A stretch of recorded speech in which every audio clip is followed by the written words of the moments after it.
আসসালামু আলাইকুম। দেশ ও প্রবাসে কলিজার ভাই ও বোনেরা কেমন আছেন? আলহামদুলিল্লাহ, আশা করি সকলে ভালো আছেন।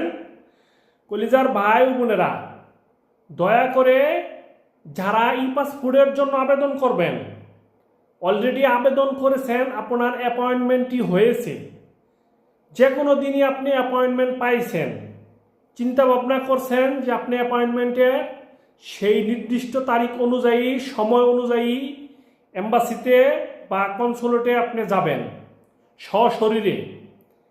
একটা জিনিস মাথায় রাখবেন, সেখানে যাবার আগেই প্রস্তুতি নেবেন আপনার শার্টটি বা জামা, যে কাপড়টা আপনি পরে যাবেন সেটা যেন সাদা না হয়। কারণ সাদা থাকার কারণে সেখানে ফোকাস বা ক্যামেরায় কাজ করতে কিছুটা বিলম্ব তৈরি হয়, যেমন ফোকাসটা সম্পূর্ণভাবে ভালো মতো ওঠে না বা ছবিটা ক্লিয়ার হয় না, যার কারণে শনাক্ত করা খুব কষ্ট হয় বা কষ্টসাধ্য হয়।